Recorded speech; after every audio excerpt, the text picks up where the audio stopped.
So today we're going to discuss about mountaineering, one of the lesson in physical education and health in grade 12. In the past lesson, you learn about the diversity of our waterways. That unit moves you on the Durban section of the nation, such as natural vegetation, highland, and peaks. The Filipinos highlands are quite a lot to provide in terms of recreational activities, including thick jungle that surrounds them, and they also have a diverse range of plants and animals that everybody looking to engage with the environment would love. Mountaineering is also called mountain climbing. It's defined as the sport which individuals attempt to reach the high points on mountains. They also do because of satisfaction and fulfillment that activity gives them. So in Europe, another term for mountaineering is called alpinism. This refers to the act of climbing mountains with a high level of difficulty, such as attempting to reach the summit of Mount Everest. This type of climbing is far more vigorous and necessitates the use of technical equipment. It also tests one's drive and ability. So those who engage in these activities do it for recreation, for sports, or as a profession. There are three basic types of climbing. There are rock climbing, snow and ice climbing, and mixed climbing. So when we talk about rock climbing, it involves ascending mountains on a rocky cliffs, while snow and ice climbing involves the presence of snow and also ice on a trail. Mixed climbing is combination of both the rocky and icy routes. So according to James Whittaker, you don't really conquer a mountain. You conquer yourself. You overcome sickness and everything else, your pain, aches, fears to reach that summit. Mountains are known for their heights. To a mountain climber, however, height is not the only consideration as a climb are graded according to difficulties and challenges experienced while climbing. In the Philippines, one of the reliable sources of information about mountain climbing routes is the Pinoy Mountaineering website by Gideon Lasco. It describes the classifies not mountains but also other outdoor hiking trails in our country, as well as few other mountains and hiking destinations in other countries. Information provided is the site include the mountain's elevation and level of difficulty, the estimated time of hike, the environment and trail class, or what we call the kind of trail and climbers will encounter, the difficulty scales from 1 to 9, 1 being the easiest and 9 is the most difficult. In terms of trekking and hiking are often used when talking about mountaineering, and these two terms are often used interchangeably. However, there are different between the two. This lies on activities intensity. The hiking is less strenuous. Hikers make use of well-made trails or man-made routes for shorter distances. So the activities usually takes only a day or two. In contrast, trekking entails more rigorous physical activities since it will involve walking through various terrains. It takes more time and require more days outdoors. Another term for trekking is used locally organized climb. In other countries, trekking is also referred to as bushwalking, tramping, or backpacking. So let's talk about the history of mountaineering. It may come to the surprise to me that the act of hiking was not started by sports. It's not started by the sport enthusiast. Rather, it is started by a philosopher and scientist. In 18th century, philosophers began to go on the Alps to conduct scientific observation. This was during the visit that a young scientist from Geneva, Switzerland, saw Mount Blanc.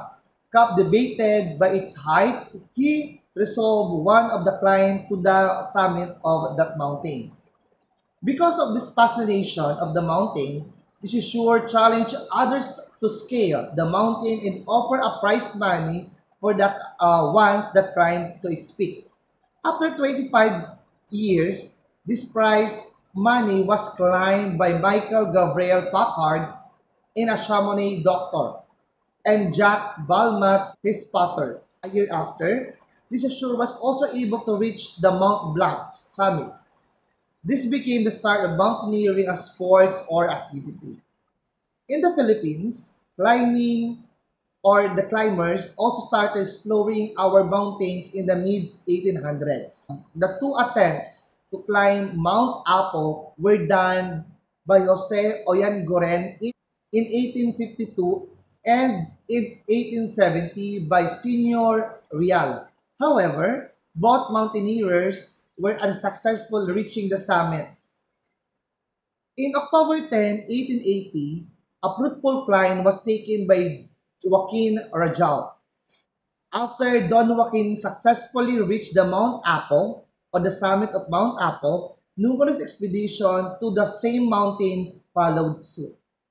So let's talk about preparing for a hike or trek.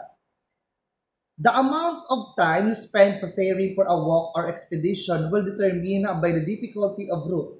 Extended hikers or organized climb will require more planning than trip on accessible track and only takes a day. The first thing that you need to prepare is what we call the physical conditioning.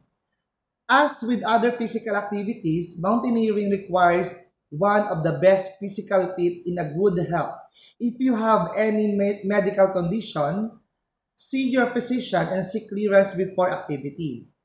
Nutrition is very important in preparing for a climb because food is the main source of fuel for our bodies. Planning for sufficient and nutrient-rich food supplies throughout the trip is crucial. Also, hydrating the body depends on the temperature of the amount of energy we consume. Generally, the human body requires 2 to 3 liters of water per day. It is crucial to monitor the water intake to avoid dehydration. We need also to have a trip planning. Preparation and proper planning are important. Also, it is vital to know the place where you are going and lastly, get information from people with experience. The next one is the hiking essential. So when we talk about hiking essential, this is the bag that you carry should be a backpack to keep your hands free from climbing. The footwear also can use for trekking includes climbing shoes, hiking boots, and backpacking boots. The next one is what we call the other hiking essential. It includes trekking poles, first aid kit, sunblock lotion, different weather gears, sleeping bag, extra coat clothing, food and water, mess kit and water bottles, navigation tools, matches, camera, and mobile gadget like cell phone. Also, we have what we call basic hiking skills. The first one is setting a hiking pace. The hiker must establish his or her own pace while climbing. It is important to remember that the climb is not a race, so don't get too hurried. Establishing your rhythm. Rhythm can be defined as the speed one can keep without needing to take a break. When ascending, take smaller steps. When descending, you may use longer steps. The next one is taking break. It is important you need to allow your heart, lungs, and muscle to rest. So what are the health benefits of hiking or trekking? Waking up and down trails, mountains, and hills will definitely make your heart pumps harder to keep up with the oxygen demand and thus increase blood flow to the muscle and brain. To sum up our discussion, Hiking uses well-made trail or man-made routes for a shorter distance, while trekking entails more rigorous physical activity since it involves walking through various terrains. There are several things needed to consider before hike or trek. Number one is physical conditioning. Number two is trip planning. And the last one is bringing the hiking essentials. And also, we have what we call the basic hiking skills. There are setting the hiking pace, establishing a rhythm, and taking a rest. Hiking and trekking have some health benefits, including improved blood flows to the muscle and brain.